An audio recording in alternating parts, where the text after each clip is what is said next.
ஒரு phone call வருது. Sir, நான் டி நகர்ல இருந்து பேசுறேன், உங்ககிட்ட உங்க பொண்ணு கல்யாண விஷயமா கொஞ்சம் பேசணும்.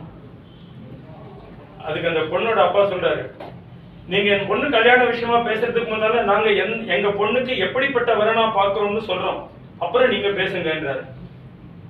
போன் பண்ணவர் சொல்றாரு, சார் கொஞ்சம் பொறுங்க, நான் என்ன சொல்ல வரேன்னா, பொண்ணோட அப்பா பேசவே விடல, நீங்க ஒன்னும் சொல்ல வேணாம், நான் சொல்றத முதல்ல கேளுங்க, பிறகு நீங்க சொல்லுங்க. சரி, முதல்ல நீங்க என்ன சொல்லணும்னு சொல்லுங்க, அப்புறம் நான் சொல்றேன் அப்படின்னாரு. பண்ணவர் போய் எரிச்சல் ஆயிட்டாரு. பொண்ணோட அப்பா சொன்னாரு, நாங்க எங்க பொண்ணுக்கு 6, 5, 4, 3, 2, 1 இருக்கிற பையனா பாக்குறோம் அப்படின்னாரு. போன் பண்ணதுக்கு ஒண்ணுமே புரியல. அது என்னங்க 6, 5, 4, 3, 2, 1 அப்படின்னா என்ன? இவர் சொன்னாரு, 6, 5, 4, 3, 2, 1ங்கிறது என்னன்னா அப்படின்னு ஆரம்பிச்சாரு. 6னா பையன் 6 டிஜிட்ல சம்பளம் வாங்கணும், அதாவது குறைஞ்சபட்சம் மாசம் 1 லட்சம் சம்பாதிக்கணும்.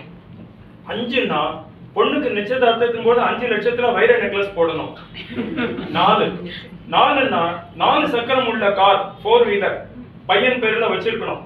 3னா 3 ரூம் உள்ள சொந்த பிளாட் பையன் பேர்ல இருக்கணும், பிளாட்.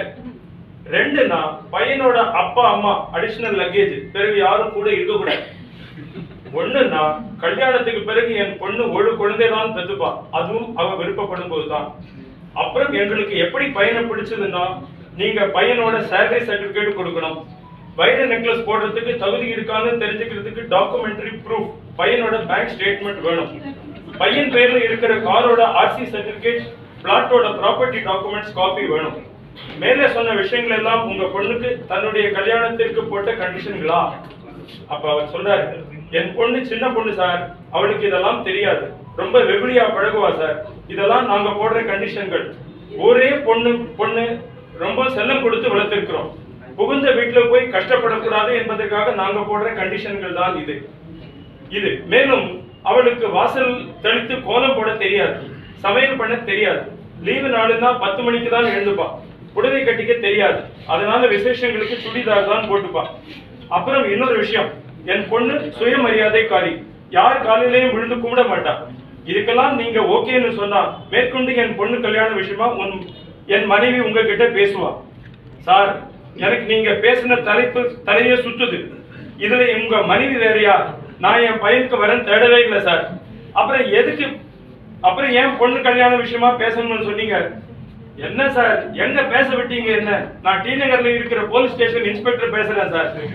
உங்க பொண்ணு இன்னைக்கு உங்க தெருவில் இருக்கிற மெக்கானிக் ஷாப் பக்கத்துல இருக்கிற ஒரு பையனை காதலிச்சு இருக்கிற கோயில்ல கல்யாணம் பண்ணிட்டு ஸ்டேஷனுக்கு வந்திருக்கிறான். நீங்க இந்த கல்யாணத்துக்கு ஒத்துக்க மாட்டீங்க. மேலும் நீங்க உங்க ஊர் ஜனத்தை கொண்டு கல்யாணம் பண்ணினா இவங்களை பிரிச்சுடுவீங்களா? அதனால அவங்க குடும்பம் நடத்துறதுக்கு போலீஸ் ஸ்டேஷன்ல ப்ரொடெக்ஷன் வேணும்னு வந்திருக்காங்க சார். என்னது அப்படின்னு கேட்டவர் பொண்ணோட அப்பா மயக்கடிச்சு விழுந்துட்டார்.